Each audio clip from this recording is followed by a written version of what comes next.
What is up, Broncos country? This is Tim Dog, host of the Mile High OUTKAST. As always, we got Mile High Medlock Joe coming through here in a bit. Very interesting stuff to talk about. We had a huge college day, right? It's New Year's Day. Crazy things have been happening, especially my team losing. I'm sure Joe's going to give me a lot of grief about that. But let's get into it.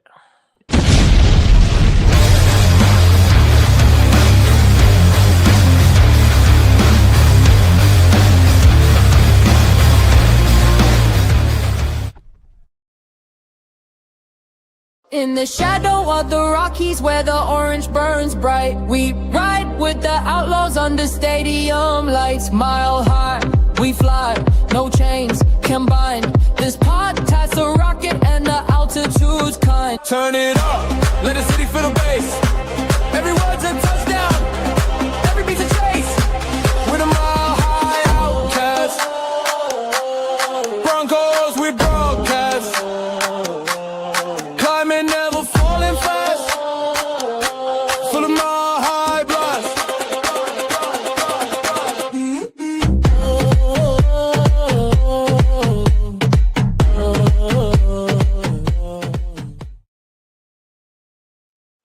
What's up? What is up? What is up? We got Everything. a special guest star over here. Joe, I'm gonna let you introduce the man next to your side over there. So next to me is gonna be my dad, coach, pops, whatever you want to call him. He's got names to everybody. Grandpa, Unc, So my dad, Joe Medlock. I'm Joe Medlock Jr. So my dad here. Long time, of course, Bronco fan, all around Denver fan, and one of the reasons why I got into sports. So Definitely, Coach. How you feeling over there? I'm feeling good. Feeling real good.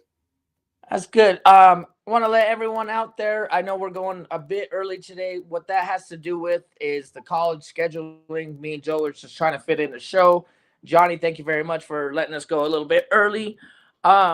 To everybody out there, Happy New Year, man. I hope everyone's New Year. I know we got past the holidays, man. We had Thanksgiving show with my high outcast. We did pregame on Christmas Day, so these Thursday days keep hitting me and Joe, but we're in it to win it.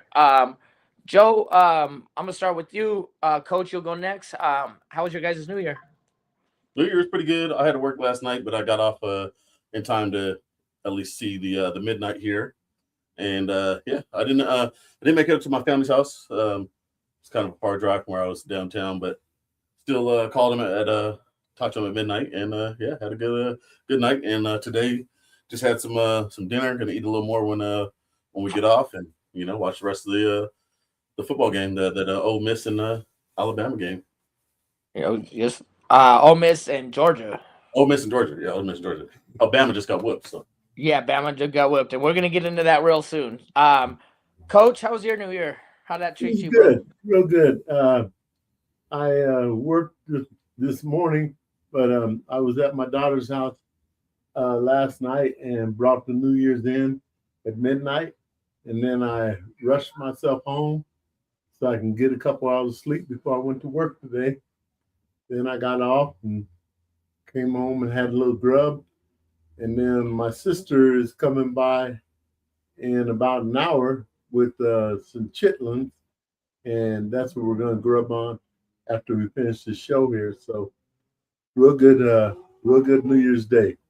Man, you guys always got the grub over there, man. Joe told me that he got some pozole for Christmas Eve. I was jealous over there, Coach. Totally jealous. Understandably so. What's that? Understandably so.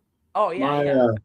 My wife, she makes pozole for Joe's son, and he loves it. So we all get a chance to eat it, and we keep throwing more ingredients in there. Definitely want to get a hotness in it. So we're learning. Oh yeah, there's a lot of different things you can do with pozole. A lot of different things. And I know how your mom can cook, Joe. She fed me many times after our high school nights out. You know what I mean?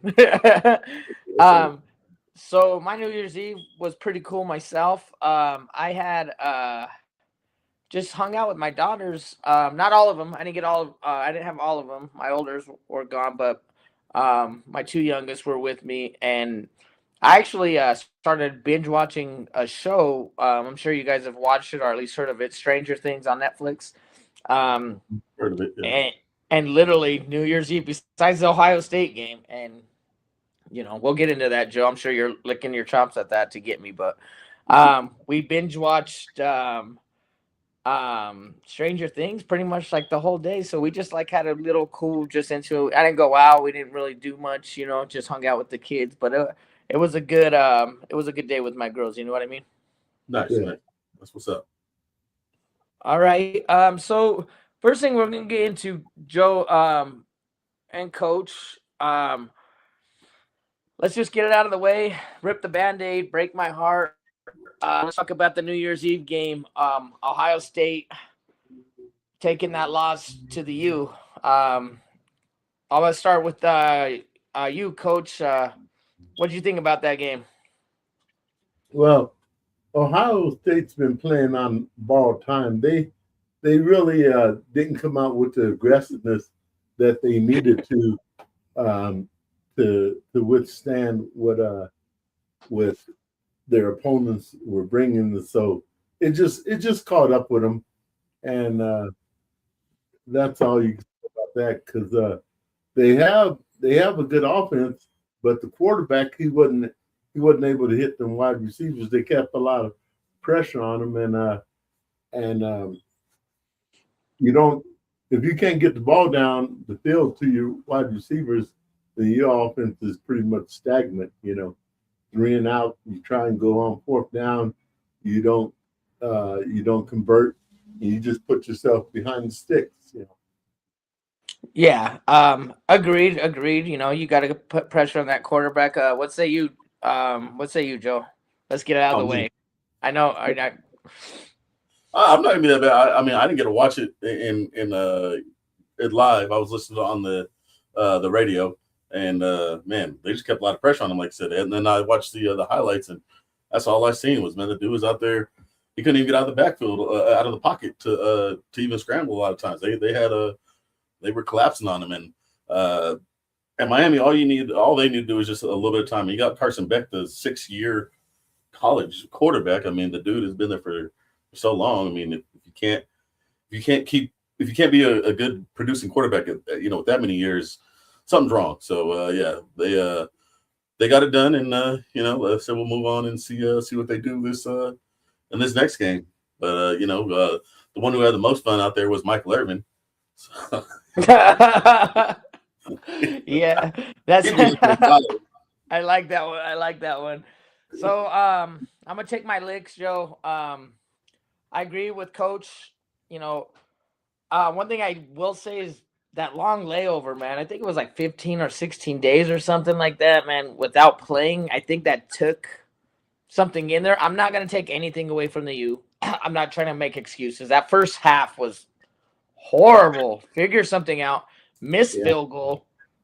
And then going on for the 4th down, which did nothing. But if you go back to the Big Ten Championship, we had a missed field goal there too against Indiana. It's like, what is this kicker doing in these big games? Because I don't think he missed a field goal all year until Big Ten Championship and so. now in the playoffs. Then it seemed like we got some stuff going. Once again, I'm not taking anything away from the U. They were bringing it to us, but we got momentum.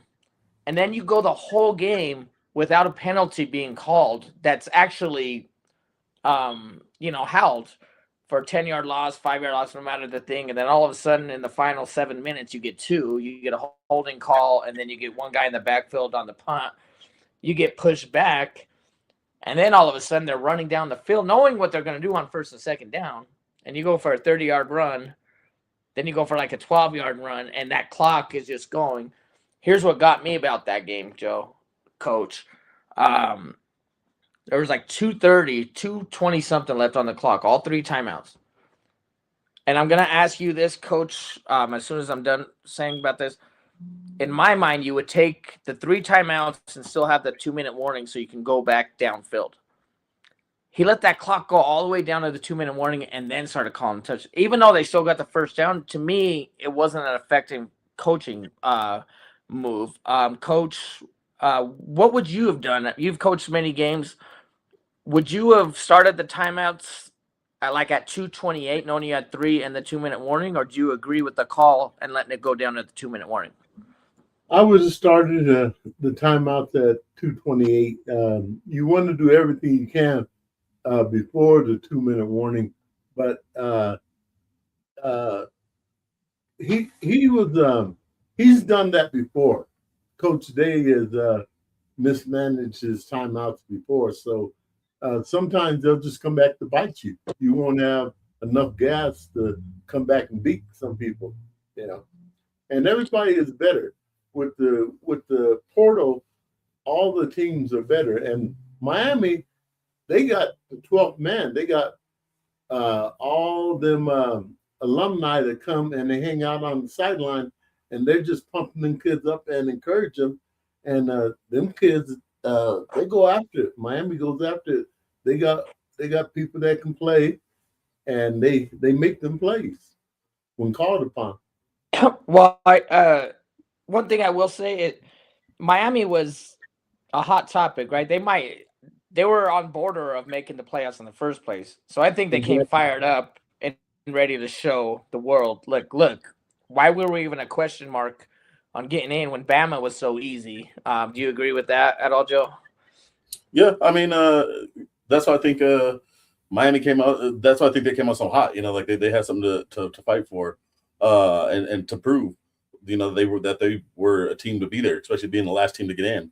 But going back to what you were saying about having the layoff, they showed that I think all the teams that have had that layoff, the 14-day layoff, they have not won. I think the first team now is going to be Indiana that's won with the 8-day layoff, with the 14-day or more layover. So yeah, it's definitely tough to get back in it and have that much time between your last game and a bowl game. That especially now that it's multiple playoff games, it's really it's something that's hard to do, but you got to do it. That's how it's set up. So for Ohio State, there's not much more to say other than, oh no, we suck again. I knew you were bringing something in. I was waiting for it, Joe. You know what, bro? We're supposed to be cool. We're supposed to have each other's backs. On college, we don't always agree. One thing we always agree on is we're the OUTKAST and we rep the Broncos. Yes, sir. On to the next one, and this kills me to say, Dak, if you're out there, man, that Oregon game, first half was boring to me. I'm not gonna lie. It was like a defensive. Don't get me wrong, the defenses did good, but it's like, come on, what is going on? But by the end of that game, did anyone expect Oregon to have a shutout? To not allow 1 point against Texas Tech, Coach? Yeah, I did. Texas Tech okay. And Texas A&M, their quarterbacks, if they don't get moving right away and get points on the board, by the time you get to the second half, they already got the number and they ain't gonna score. I've seen that in the last month because A&M had a real good record, and they come and their quarterback doesn't move the ball up and down, and that's why they lost. And then Tech, they have a good offense, but the quarterback didn't get him moving right away, and they got his number, and zeros were put up on the board. So yeah, I see that happening with the A&M and Tech. I don't know why, but it did. Joe, what say you? Yeah, well, I didn't expect it to be no points because their points per game were decent. Yeah, per game. But yeah, like so, and I didn't expect Oregon's defense to be that tough against them. So they just couldn't get it rolling. And man, every time you thought something was going, something would happen. That turnover in the end zone. The quarterback could have threw it a little over, a little more arch to the corner of the end zone, but it was a bad play call because they had the receiver the outside receiver on that side, he didn't even really run a route. He just stood right there. So then his guy was just able to float back and make the interception. So it was but bad play he got calling. flushed out to the other side. Didn't see him is what I'm thinking kind of happened. Yeah. But And it's continue, hard my to, bad. oh yeah, no, it's hard to see that because you're not expecting him. You're expecting him to be covering the receiver, but the receiver didn't even clear the area or do nothing. So it just was it was a bad day for Texas Tech, and when they needed it the most, their defense was there though. The defense was played tough, keeping them down till till the end of the game, but they couldn't make the points for them and get any points from off the themselves. So and you get worn down in defense, and at the end, you might give up a touchdown that you really wouldn't have given up in a closer game. Yeah, definitely. I mean, I'm not Nostradamus over here like coaches. I didn't see the shutout, man. I was thinking like 24 to 17, 27 to 21. I was looking for a little bit of a shootout. And I mean, hats off to Oregon's defense, man. They were in all game. And coach, it's so well put the way you said it, man. When you wear down that offensive line, right? You get to that quarterback and you don't let him go to the places where he gets to throw that ball to his receivers. You don't give him that time. Yeah, man, they I don't know the defensive coordinator's name over there in Oregon. I'm sure Dak does, but what I will say is, man, I will definitely, I'm not an Oregon fan at all. I'm Ohio State all the way. My team lost. I'll take that, but one thing I will do is give that Oregon defense, mad credit for what they were able to accomplish today, because I think Texas Tech's offense was, better than that. I think they are better than that. I just didn't think that they saw what the defensive scheme was happening. You know what I mean? Yeah. You can figure it out. Joe, you can hit a couple. You want to hit a couple comments, Joe? Yeah, just gonna say that. So let's start at the top here. We have Jay Weaver. He popped in. He said he shared the stream. We definitely appreciate that. What up, Jay? Hope you're having a good New Year. Gentlemen, such an honor to have you, Joe Sr. So yes, sir. Yes, sir. That's Coach. And then your daughter popping in. She said, hello, Dad. Hey, my Happy New Year. Hello. Bronco Rob popping in. He said, go Broncos. Let's get that number 1 seed. You know it. That's what we're going for. Absolutely. What up, Bronco Rob?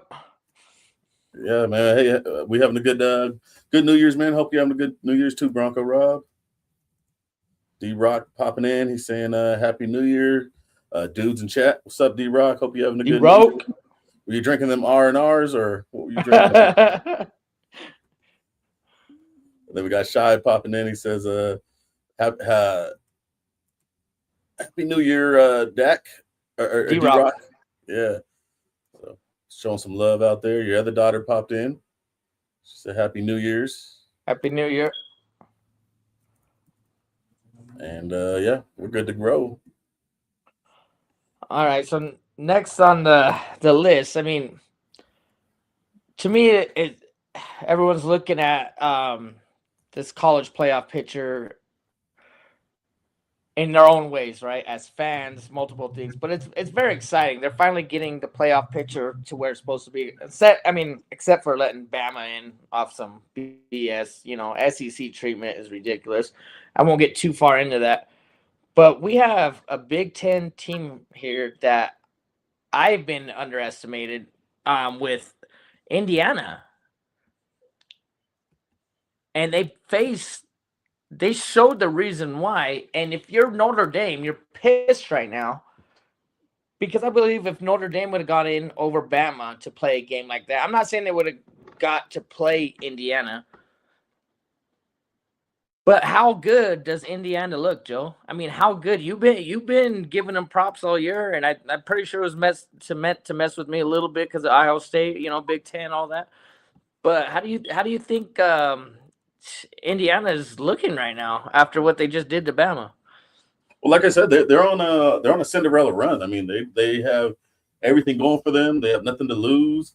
Their coaches has them very inspired, and he knows exactly how to get them to get hyped up for these games. And once they beat Ohio State, which I was I kind of was facetious, you know. I was hoping they would win, but once they did that, through the whole season, and once they beat Penn State and Oregon too, especially going to Oregon, going to Penn State, man, it was you know, I seen them on a roll, and I was like, man, they have something going, and you know, man, they today with their beat down to Alabama, man, dude, like that's another one I didn't see that bad, you know. I expect them to kind of be a little more closer, 10, 14 points, but man, they laid it on Alabama, and once the quarterback got hurt, man, it was over. Another game that you just saw no points getting put up, and you're like, whoa, what's going on? I'm not saying I wasn't happy, because if I hate anyone the most, it's Bama, and it's because of the treatment in the SEC.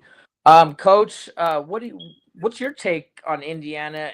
And also, before you answer that question, do you think Alabama was worthy to even be in the playoffs? Yeah, they once the committee selected who they selected, it's a done deal. Notre Dame decided not to go to any kind of a bowl, and that's understandable. But once Bama got in, and they got that victory last week against Oklahoma, then they got the right to play Indiana. So if Notre Dame would have got the victory last week and they'd have played Indiana, that would have been the battle for the state of Indiana. And I still think Indiana, with their focus and everything, I think they would have won. And they got a chance to go and be 16-0, first time anybody has ever took the national championship at 16-0. So I'm right along with Indiana and the road that they're on, and so I don't have any qualms with that. No, I get that. So I mean, do you think? I mean, because now you got Indiana going to play Oregon. That game's set. We got to wait till who wins tonight. We'll get into that a little bit. What do you guys think? Do you think? I mean, Oregon already got the owl in regular season in Oregon. Do you think Oregon has a chance against Indiana going to the national? Let me make a correction. Oregon hasn't played Indiana this year. Mm-hmm. They did? Yeah. Yeah, Indiana beat them. Oh, yeah. Indiana beat them 30-20. 30 by 10 points. Almost. Yeah, they beat them 30-20.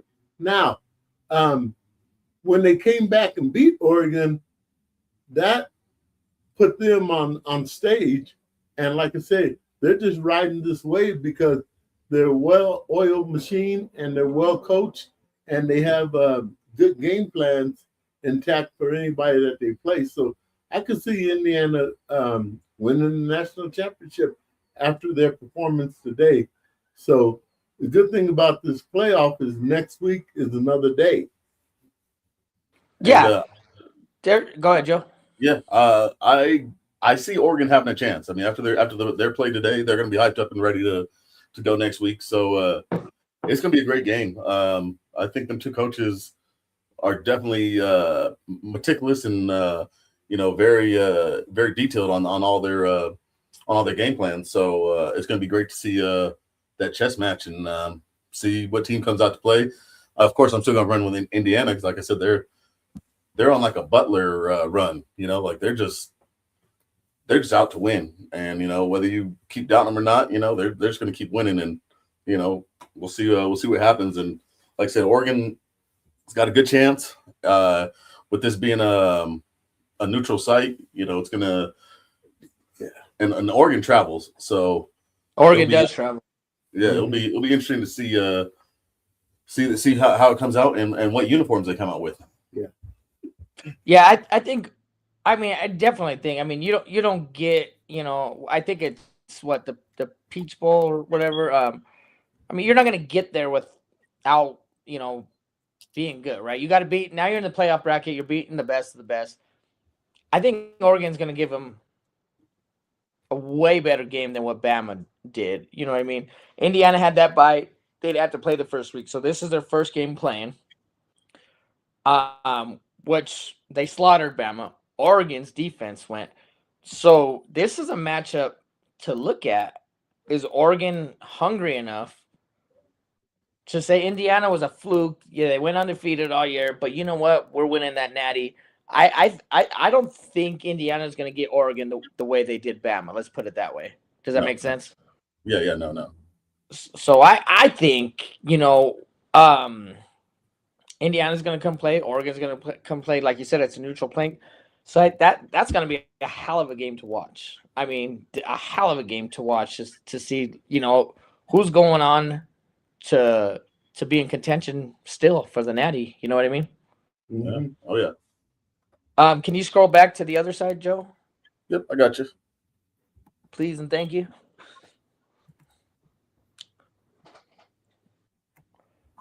So, okay, so we're looking at right now. Ohio State's already out. Breaks my heart to say it, and I'm saying it live. But yeah, they're out. So you got the U. Now you got Ole Miss and Georgia. And this is what I've been telling George all year. Ole Miss's secondary is so underrated, man. I think they got so much talent out there. But Georgia is bad too. Georgia is, at 3, because there was a chance where you kind of thought maybe Georgia might squeak into a number 2 seed, depending on what happened with Ohio State. Lost. They only put Ohio State down at number 2 after the Big Ten loss. Some people think Georgia deserved that spot. You can bicker up about it all you want. Georgia had their bye too, and now they got to. Now they're playing Ole Miss, and I don't think Ole Miss is anything to mess with either. Coach, how do you think that game's going to go? I like Ole Miss because I like the way they play. The thing is, Georgia, they'll find a way to get a victory at the end of the game if it's a close game. So the last time Ole Miss was up by 9 in the fourth quarter, Georgia came back and beat them.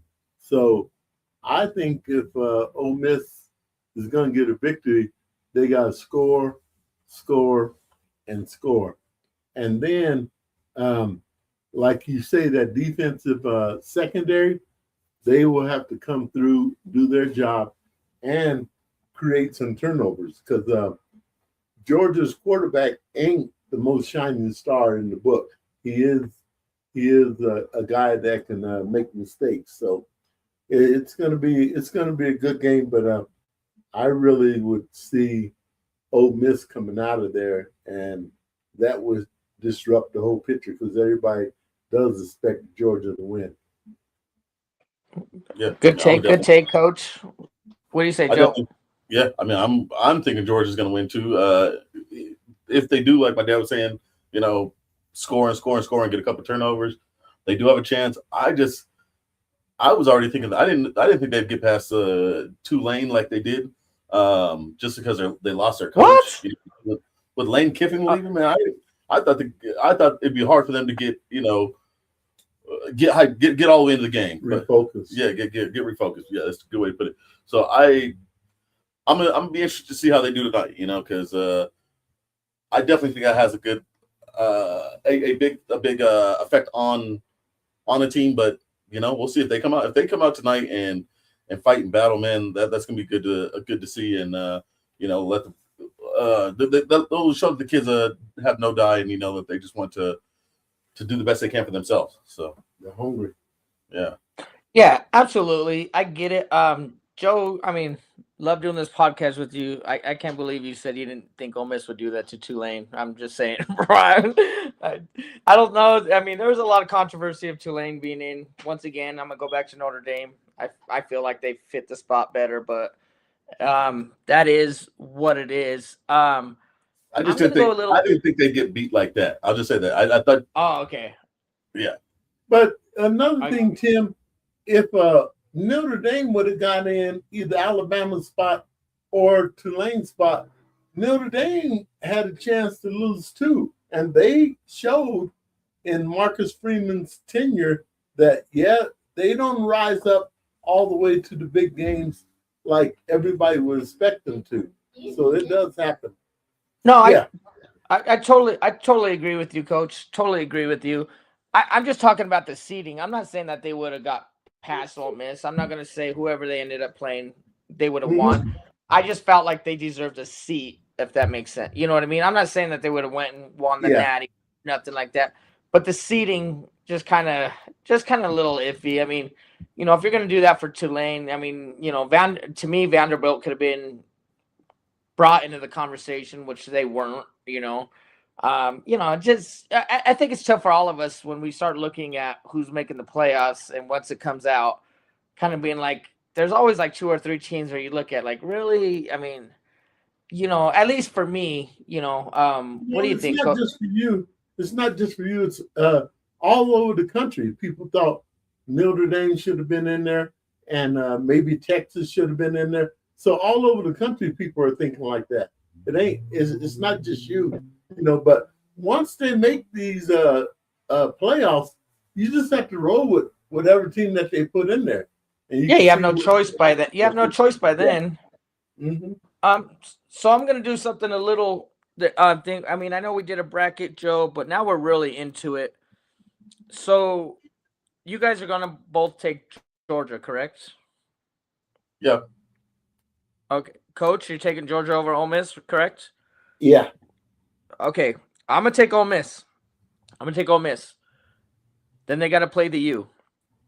So on your guys' bracket, you got Georgia playing the U, and then we have Indiana playing Oregon. Who's making it to the Natty? If you got Georgia playing Miami, Joe, go ahead and go first. Who wins, Georgia or Miami? Man, Georgia, and I mean, I think I'm gonna roll with Miami. I think they have that defense was looking really good, and like I said, Carson Beck can, you know, at least muster your team to down the field a couple times and get you some points. So as long as they don't miss any field goals and don't have some turnovers, I'm gonna go with Miami. Okay, so you're taking Miami. Okay, so then we got Indy and Oregon. You're taking Indy. I'm 99.9% sure, correct? Yes, sir. Okay, so you're going to go Miami, Indy, and the Natty. Yes. And then overall? Indiana, which what I thought. No matter where this bracket went, you're taking Indiana all the way. Coach, you're taking Georgia. Go ahead. Let me say, if Oregon does beat Indiana, I will take Oregon still to beat, you know, whether it is Miami or Georgia. That's not how we play the show. You got to take one, no if, ands, or buts about it, all right? Come on, Joe. Get it together over there. Come on, Coach. Give him an elbow. All right, Coach. You next, my brother. Once again, thank you so much for being on the show, man. Got nothing but love for you over there. So you're taking Georgia. They're going to end up playing the U. Who you taking, Georgia or the U? Everybody has to go with the U because Georgia, their quarterback is suspect sometimes. And so riding along with you, it ain't said that he's going to get past tonight. So your pick of Ole Miss in Georgia, your pick is Ole Miss. And if Ole Miss ends up playing the U, I'm going to have to go with the U again. Okay. Yeah. So you're taking the U either way, however this game ends up. So then you got Indiana, and Coach, you got Indiana and Oregon. Who are you taking, Indiana or Oregon? I'm going to go with Indiana from what I've seen today. So in your Natty prediction, it's the U at Indiana. Who do you pick to win the Natty? The U. The U. Oh, I love. When you get to the national, give him a hot take, Joe. Give him a hot take, man.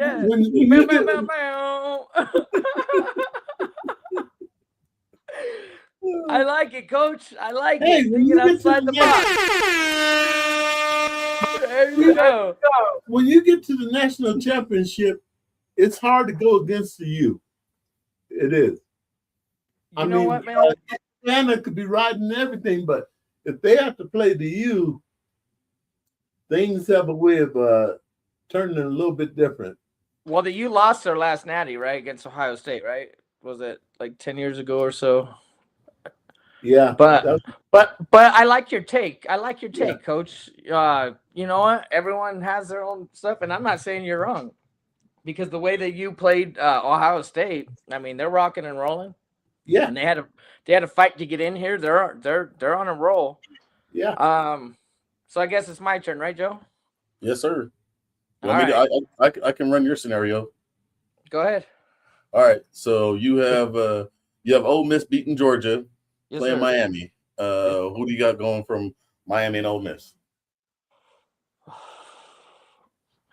I know a lot of people are going to look at me like I'm whack job, but I don't know, man. I've had high hopes for Ole Miss all season, and George can back me up on that. Even you, Joe. I've been talking about Ole Miss, Yeah. so I'm gonna take Ole Miss over the U to go to the Natty. Okay. All right. I gotta give me a second here. I gotta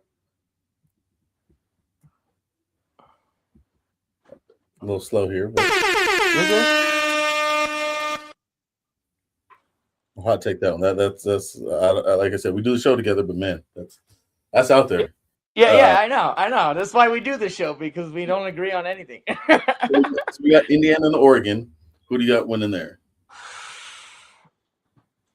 Man, it's so easy to say Indiana, but that Oregon defense, man, they stepped up. I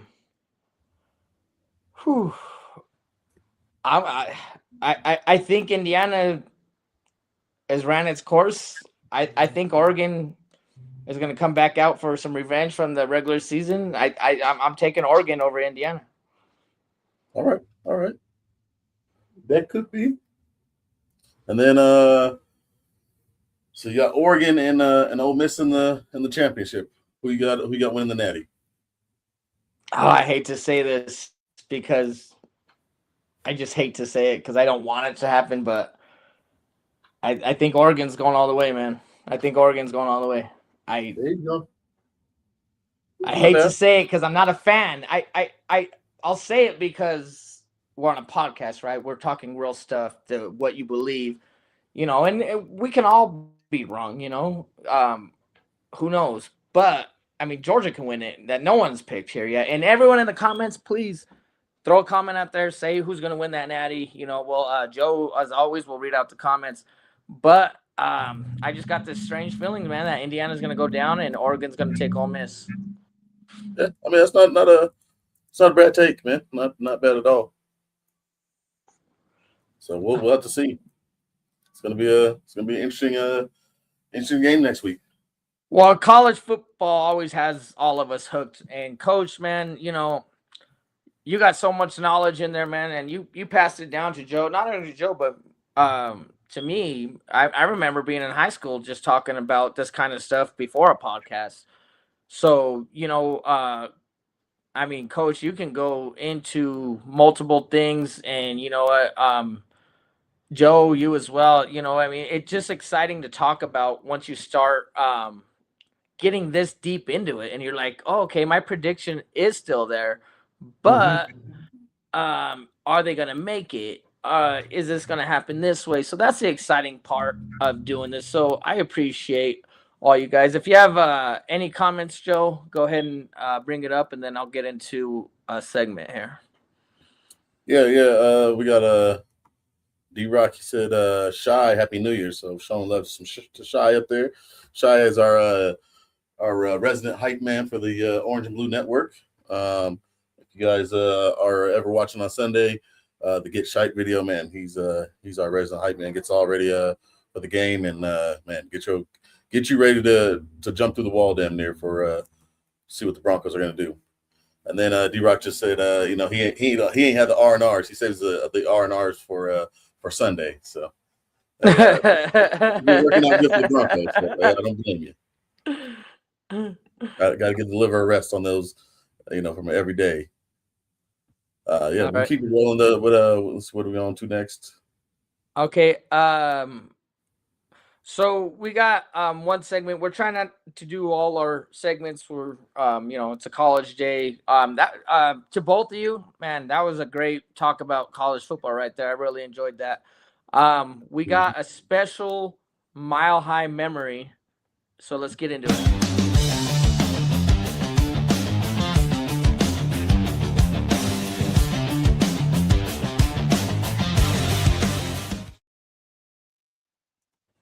So we always do a mile high memory for each of us. Today I'm giving full credit to Joe. We're only doing one today, and it's only meant for one person. So I am not going to introduce this mile high segment. Introduction, Joe. You thought of it, and it's a great take. Please get into it for us. So this is going to be a mile high memory for some people who have been Bronco fans for a little bit. He played with us in the 2000s.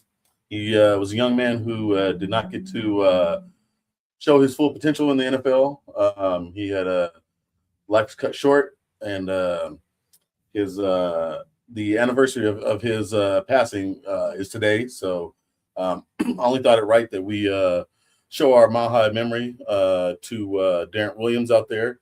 And if everybody remembers him, he was only with us for 2 seasons, like I said. But man, he had a big impact for the time he was here, and was a very impactful player on the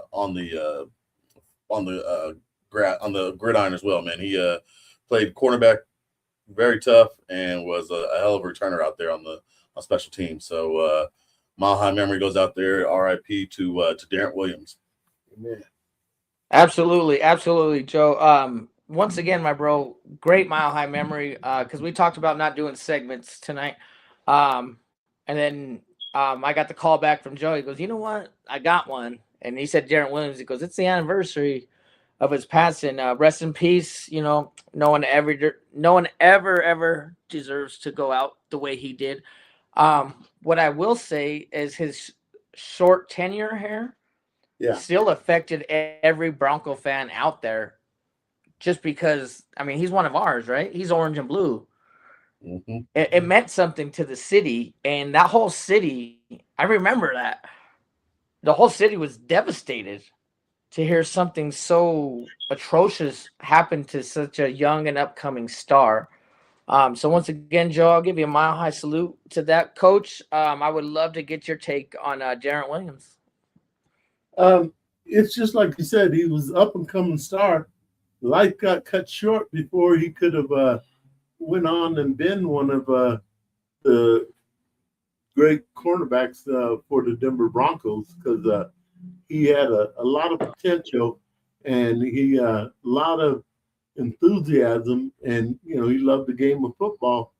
But when you in situations you don't know, life gets cut short, and all that potential just goes out the window just like that. So all we can do is just have that memory of him, and keep that and keep it going, and then look to the other young stars and hope that they can progress and make the impact that he did in the 2 seasons that he played.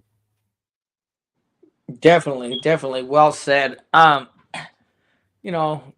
tragedies happen, there's nothing we can do, but doesn't mean that we can't honor his memory. This is to everyone out there watching, the mile high memory is always like a good take of somebody that did something for the organization, a retired player. In this case, the mile high memory doesn't suit anybody better than Darren Williams. He impacted a whole city, Broncos country, and it just literally, with every single drop of my heart, I just want to just give him this mile high memory. So on his anniversary, hope he's looking down and knowing that there are people that still remember this day for him. What say you, Joe? You can get into whatever. Yeah, like I said, the thing a lot of people remember is his hairstyle, that fro hawk, man, that lasted, and was was definitely a signature style that he had kind of made famous. And then another thing that I remember about him is like this picture. He had his full name on the back of his jersey. You don't see that very much. So he was like I said, the time he was here, man. He had a lot of potential, man. He could have definitely been a big star for the Broncos, and hopefully he would have stood with us. But yeah, he could. His talent had not been brought to the full scale of what it could have been. So, but let me get into some some of his stats here. So he was born September 27th, 1982, in Fort Worth, Texas. He went to O.D. Wyatt High School, where he played cornerback and punt returner. His senior year, he was named defensive MVP for the state in his conference, in his class, and he had 5 interceptions with long returns. His best was 54 yards. He had 4 touchdowns as a punt returner, or as a returner all around punt and kick. He wasn't very highly recruited though out of high school, being from Texas. He got offers from TCU, Louisiana Tech, and Oklahoma State, and he ended up going to Oklahoma State, being a Cowboy there. Played 4 years there. He played 10 games as a freshman, becoming a starter in the second half of the season. And then one of the games against Boulder, his freshman year, he told Coach Les Miles, he said, "I'm going to get 2 interception returns for a touchdown." And sure enough, against Baylor, he got 2 interception returns for a touchdown. Oh, man. He kept getting better his sophomore and junior year. And in his junior year, he was named first team All Big 12 Conference. When he left college, he was first place in Division I for interception returns for touchdown. And then he was drafted in the 2005 NFL draft in the second round with the 56th overall pick to the Denver Broncos. His first interception was against the Oakland Raiders. Kerry Collins tried to throw a pass to his side, and he picked it off and ran it for an 82-yard touchdown return. He had 9 starts as a rookie, and that was the most for the Broncos since Lewis Wright. He started 11 games back in 75. He played 15 games the next season. He did get hurt at the end towards the end of the season. But he had 77 solo tackles, which is pretty dang good for a cornerback. 4 interceptions. One of them was for the TD. Then his last game for playing with the Broncos, it was a home loss to the 49ers. But he had 3 tackles and 2 punt returns for 50 yards. He was named to the All-Rookie team in 2005. And, he was attending a New Year's Eve and Kenyon Martin's birthday party at a Shelter nightclub here in Denver. And that's where got into a little bit of altercation with some people inside the club.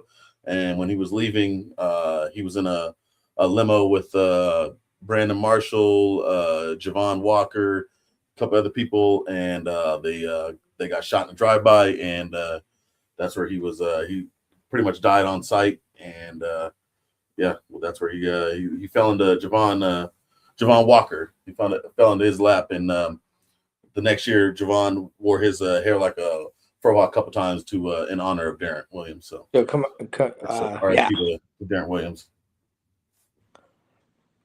Well said, Joe. Well said, Joe. Once again, a great Mile High memory. I will just say, nothing but a Mile High salute to Darren Williams. You're well missed. You're well remembered, and we'll keep your memory going as long as we're in Broncos country. Promise you that. Yes, sir.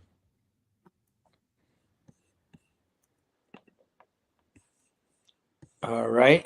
So next thing up on the agenda, we're going to talk about, we got to get on to the Broncos playoff run. I know we did the college, we did the My High Memory, which is all great, but now let's get into some Broncos stuff. Before we get totally into that, Coach, I'm going to start with you. Do you think Diggs is going to get penalized? Do you think he's going to get a suspension before playoff while the playoff season is about to hit, or do you think they're going to wait till next season to give him a suspension? What do you think, and how do you think that's going to affect the Patriots if he does get suspended? He's not going to get suspended. They'll wait until the season's over because what you got to look at is Goodell. He doesn't have enough to work on to suspend him right now. You know, this happened several months back, and we're just hearing about it now. So everything is going to be pushed back until the season's over, and he'll make a impact with the Patriots and the playoffs. We don't know if he's going to make touchdowns, but he will definitely catch balls to keep drives going because that's what he's been doing most of the year. He hasn't been just running past people, getting touchdowns, but they got a potent offense, you know. So maybe somebody can knock them off before they come up here. And if they come up here, then what we want to do is we want to have Vance Joseph set up a defense that's going to knock them out so that we can go on to the bowl. Okay. Joe, do you think suspension is going to happen prior to playoffs, or do you think that it's going to roll into next season? It'll probably roll on next season. As much as I would love for him to get, well, I don't want the man to get suspended for no reason. So you gotta let the case play out and see what the charges end up coming to be. But yeah, he'll depending on what happens, he'll definitely be facing a suspension. And then they also had that other one of the other guys got in trouble too, but that's going to be Barrymore. He's going to have to. It'll be another one. They'll have to wait to see how it plays out. So as much as I would like to see the Broncos have all the advantages against teams, that's one we're going to have to wait on. Well, I mean, if you look at it, they hit Rashee Rice because, to my understanding, with Diggs, he actually got charged. It's not pending. It's a charge. So that's enough for the NFL to actually. Goodell can step in and be like, "You're actually charged with this till it's dismissed. I'm going to have to step in." So he's going to have pressure on people outside the community to take action. So in my mind, I think it's 50-50. I don't think it's just going to roll into next season. I truly don't think it's just going to roll to next season, without an explanation from Goodell, because he's going to take heat. He's going to take heat. With Rashee Rice, I mean, we waited, I think, maybe 2, maybe 3 weeks. This charge is going back to December 2nd, I believe. Maybe we are just hearing about it now, but the NFL has known about this for weeks. But you got to understand that Goodell's buddy is Kraft. So if he gets very true, outside community, he's going to get heat from Kraft saying, hey, we need this guy. And if they don't have nothing solid to charge him on and everything, just wait until the season's over. And let the justice system play itself out. Definitely. It can go, in my mind, it's 50-50, Coach. I agree with everything you're saying. I'm not saying you're wrong. I'm just saying there could be a good chance where Goodell's, back is against the wall and he has to make that choice to make it look fair. Playoffs or not, you catch a charge. There's NFL rules. But then on the other end, if they do take him out, there's going to be a lot of Patriot fans, Kraft protests saying, oh, it's playoffs and we don't know what's going to happen. So it's up in the air and we can just see what happens. Yeah. Next thing on the agenda, let's get into this Bronco Chargers last game. So you got a lot of people out there. Oh my gosh, they're not playing starters again. They're not doing it because now it's not just Herbert with his hand being taken out. You got a couple other starters that are not going to play. And a lot of people saying, oh, you're just handing over Denver the number 1 seed because they're not playing. To my point, and I will state this, They have nothing to fight for because either way they got to go on the road. No matter what seed they are, they got to go. They're not going to get any home games. So, Joe, in your mind, is it a good call by Jim Harbaugh saying, you know what, we're going to take Herbert out because his hand hurts, and we're going to rest some starters that need some recovering to do because our seeding isn't going to give us a number 1 seed, a number 2 seed, a home game. Do you think that's the right choice for? I almost said San Diego, but do you think it's the right choice for Los Angeles for Harbaugh to make that move? Like you said, that they don't really have nothing to play for.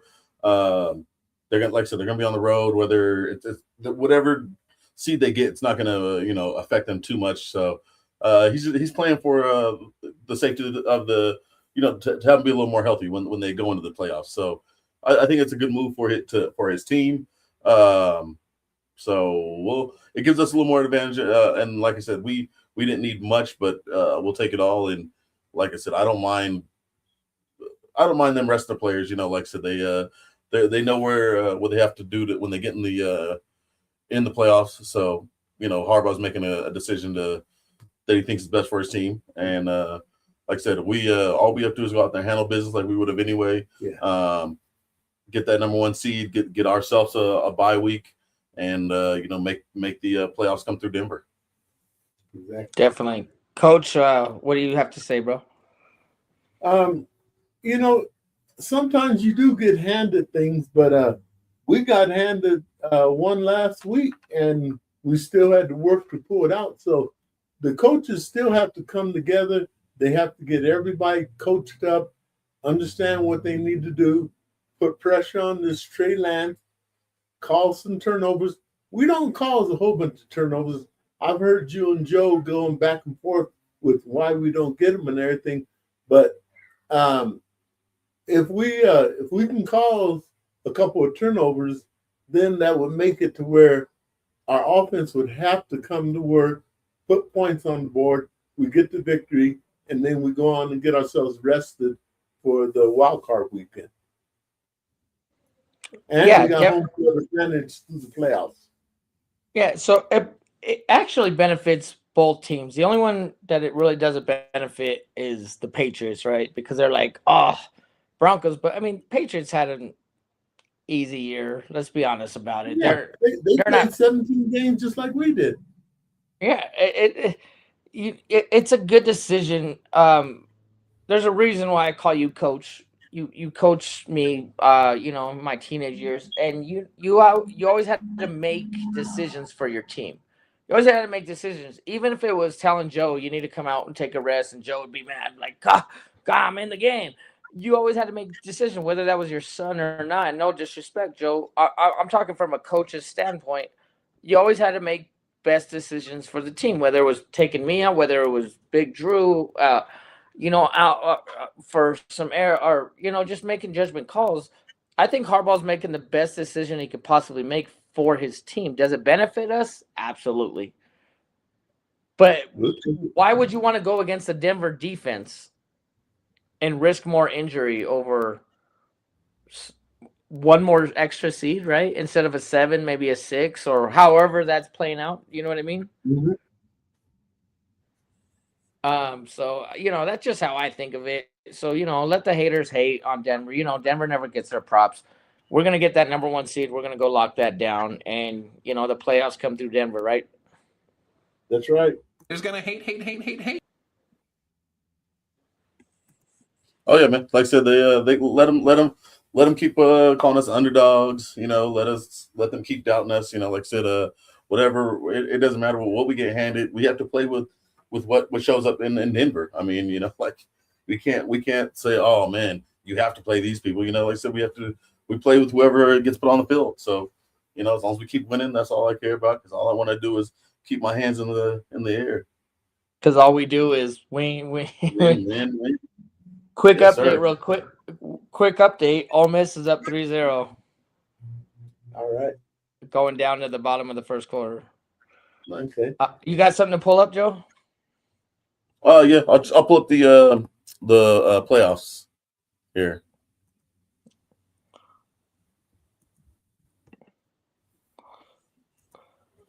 So we got the Broncos in the first seed, got the Seahawks in the first seed on the NFC. And yeah, like I said, as long as we handle our business, we'll have that number 1 seed because the Patriots they play the Dolphins, so that should be a win for them. So Yeah, their Patriots had their easy schedule. Everyone says the Broncos had the easy schedule, but I mean, let's be realistic. Patriots, if we ended up in the AFC Championship with them in Denver, I'm not scared. No. Who do you guys think will get in, Baltimore or Pittsburgh? Don't care. Don't care. I love it. I love it. They're both gonna lose in the first week anyway because their offenses are just, my words, are piss poor. I don't buy into any of their offenses. And I mean, if I had to choose, it's at home for Baltimore, but Lamar Jackson still being hurt. I'm a Pittsburgh to win. And yeah, I don't think either team. I don't see them going far with. If Lamar Jackson wasn't hurt, it'd be a different situation. But with Lamar Jackson not being 100%, they just don't have. They're not going to have anything to be able to keep them going. But you got Henry running the ball, though. You got to remember that Henry's running that ball. And if they wouldn't have ran him 2 weeks ago in the fourth quarter instead of benching him and give him 0 carries, we wouldn't even be having this conversation. Ravens would have clinched. But that's because he fumbled. They benched him because he fumbled. Exactly. Yeah, but come on, you can come back off a fumble. You can come back off a fumble, though. Yeah, I know Harbaugh didn't think so, though. Yeah, and they might stack the deck against him. And if he don't get started early, by the time he comes around to the second half, if he ain't started, they might already have his number, and he'd be a non-problem for anybody. But like I said, I just can't see both them teams scoring too many points. So it might be a 7-6 game. So we get the bye. We're number 1 seed. Who do you guys think? I think there's a great chance that in that the divisional spot coming into Denver, I think we can be playing Bills before the AFC Championship in the divisional. Who do you guys think will play? The Bills might not even make it. It's going to be wide open. The Bills showed you that they are not playing. I know there's a chance. I know there's a chance. That's just what I think. Who do you think that we'll be playing against in the divisional round? New England. No, we wouldn't play them to the AFC Championship if we're 1-2. No. In the divisional round? Yes, sir. Yes, sir. Let me look at it again. Where is it? So we'd be looking at we'd probably looking at either at the Bills or the No, it'd be Chargers. We'd play the lowest seed. So yeah, like I said, if the Bills were to beat the Patriots, then we play the Bills.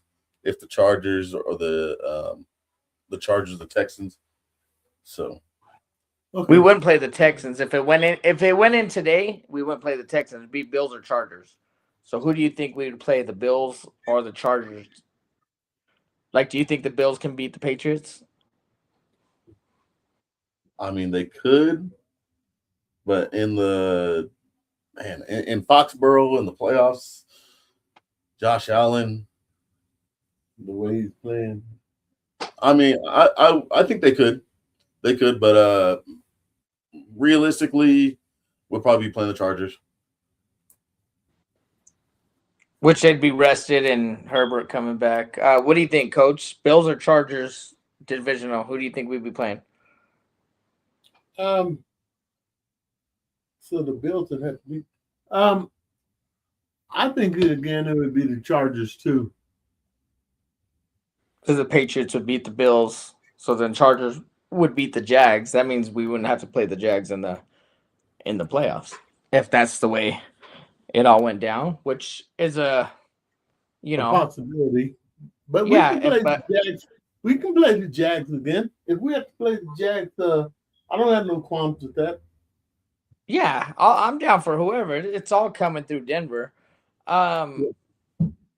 Yeah, let's just say, you know what, Broncos, we're going to get that number 1 seed. Everyone agrees. You can take that down real quick, Joe. And let's do some finals here. I know everybody wants to get back. Once again, I see the viewers. I think there's a comment or two out there, Joe, if you want to hit them real quick.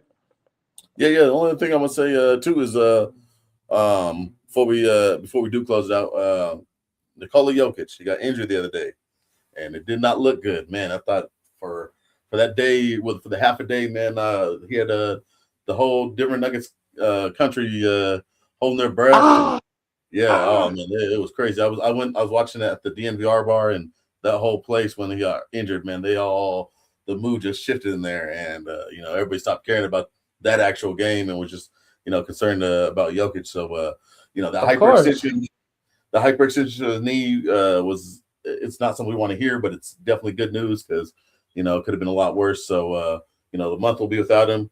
We'll have to step up.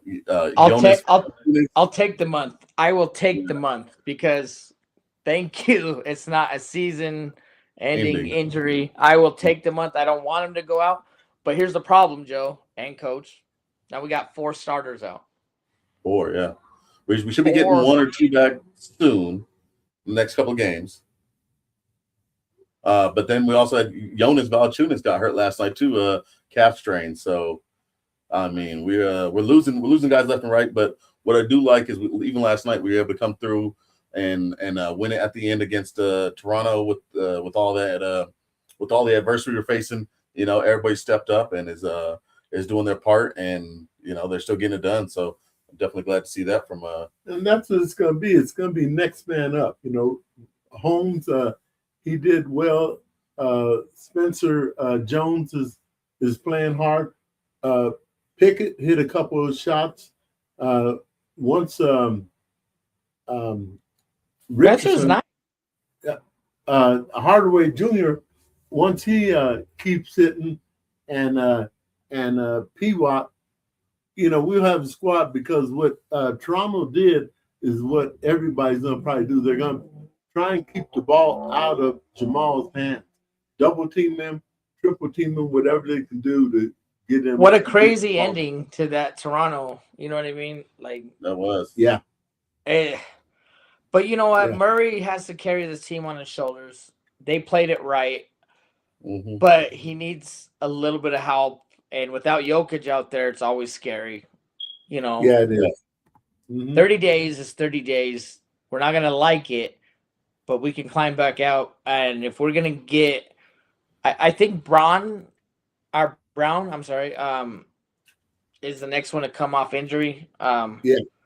Well, I'm not too sure about that, but he'll be getting some backup hopefully here soon. So, yeah. And let me get this out of the way too, since we did this kind of got to do this at the start. Sorry, Joe. Yeah, no worries. I totally forgot to. So just so everybody knows, we're on the Orange and Blue Network. We're on all the platforms. YouTube definitely is where we want you guys to like and make sure your profile is set to public because we're going to be giving away the Bo Nix jersey any day now. So we want to be able to let you guys know on Twitter, Facebook, all the places you get your podcasts. So if you just want to hear the audio version, you can definitely do that too. And we got a lot of shows as well. Every day of the week, Sunday we have two shows. So check them out. We got Orange and Blue Blitz on Monday and Friday with Isaiah. We got Monday night. We got Bronco Bros with Dak and George at 7. And then on Tuesday we got the flagship show, Nothing Rhymes with Orange and Blue. That's going to be at 7:30 on Tuesdays. Wednesday during the day we have in the afternoon we got Doc and JT. They do the Mile High Symposium, where they talk about all the different sports around here. And then on Wednesday night, we got Bronco Libre and Adon. They do Bronco Talk Wednesday at 6. And then for any of our Spanish speakers on Friday, they do that show, pretty much the same thing in Spanish, Viva Los Bronco on Friday. And then, of course, Thursdays, we usually are on at 7, but we've been a little different these last couple of weeks. So tune in on Thursday at 7 for our show, Mile High OUTKAST. Any breaking news, we got the Fresh Squeeze, and then we got the pregame, the play-by-play, and the postgame on game day. So we got you covered there. Come check us out for that, too. Showing love to our sponsor, Dubby, the Jitless energy drink. No sugars, no calories, no maltodextrin, no fillers, no artificial colors. So all the good energy without none of the jittery, the stuff that is not good for your body. And if you do go over there and make an order, they do got a lot of different flavors. Use this code OBN10, get you 10% off at checkout, and let you get the W like the Broncos been getting the W. So definitely check that out. Definitely. Joe, thanks for having the podcast back there. I totally spaced that, man. We were trying to make it a quick show, and now look at we you know how we do. Once we start talking sports, Coach and Joe, it just time's not a factor, right? Yeah. So, Exactly. Coach, I'll go ahead, Joe. Yeah. Just show love out to my cousin Nate out there. He said, "Great show, fam. Happy New Year. Happy New Year out to you, Nate. Thanks for tuning in. So glad you're able to check us out, and definitely have to catch up with you soon." Either you guys got something to say before I take us out? Yeah. Go ahead. No. Coach? Okay. I got something to say. As being the elder statesman, I've been with the Broncos since the 60s. When they first came into the AFL, my family, my brothers, and I were right there at Mile High Stadium. Going back, we had the stadium was built in a configuration of the south stands, and then they had the part of the west stands hooked to the north, and the east stands would be slid in after baseball season.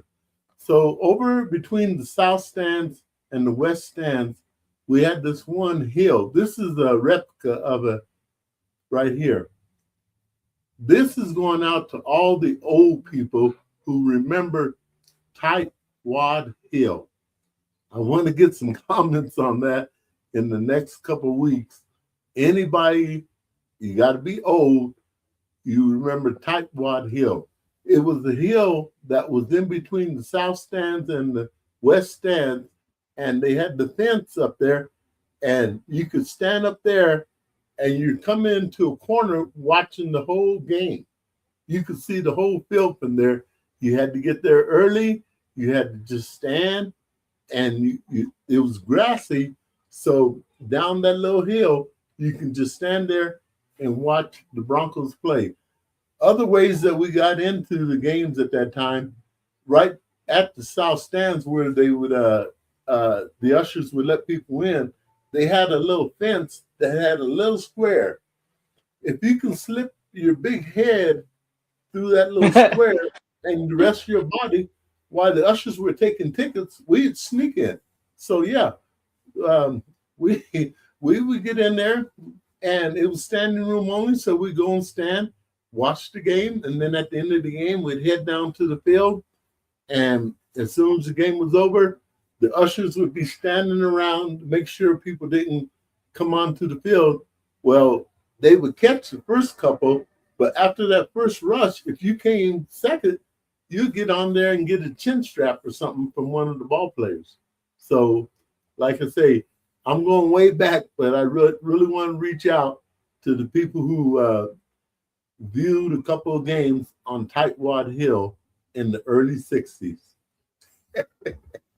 Coach, you don't even know what you just did for my heart, man. Being that fan, being that dedicated for so long.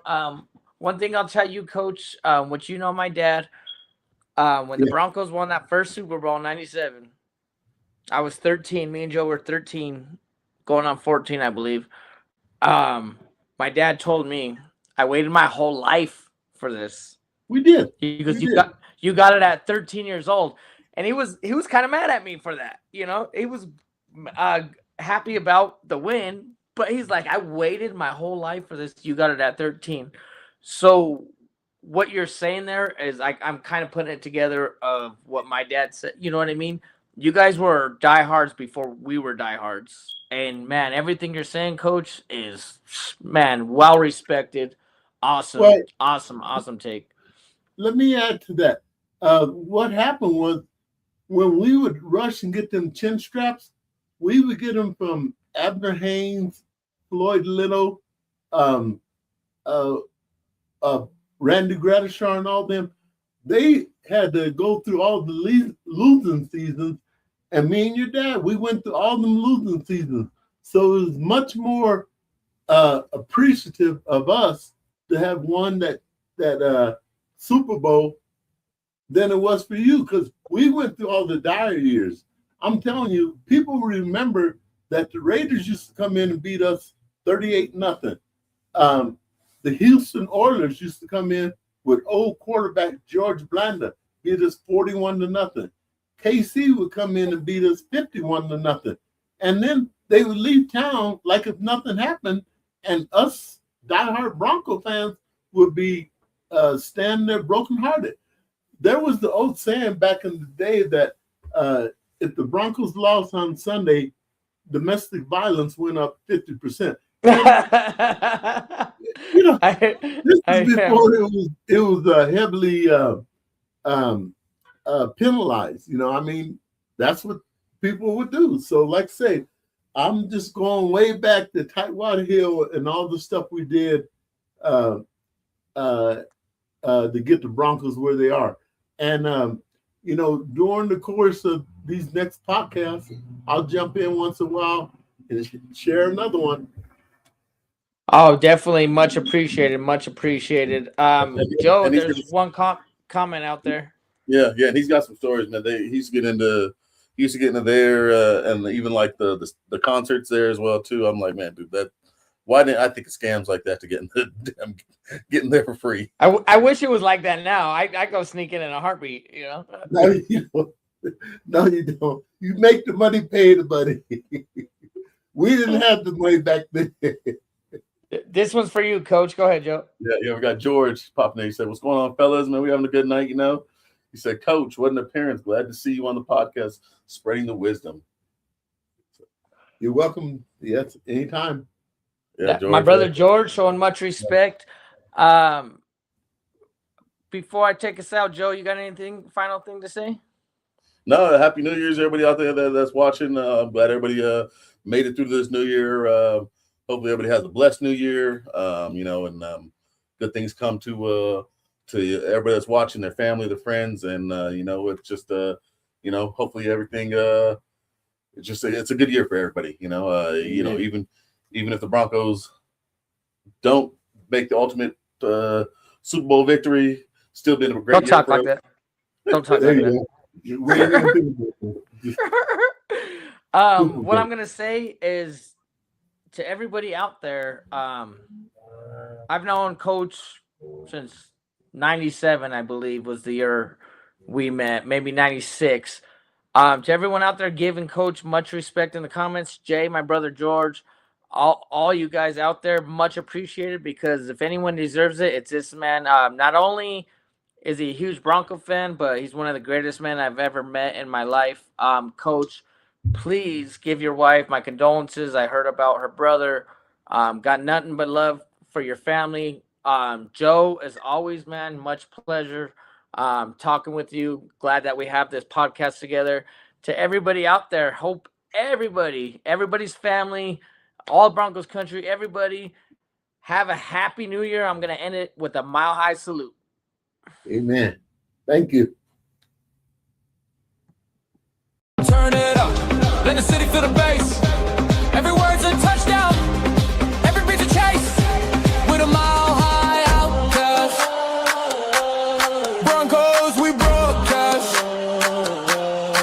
climbing, never falling fast.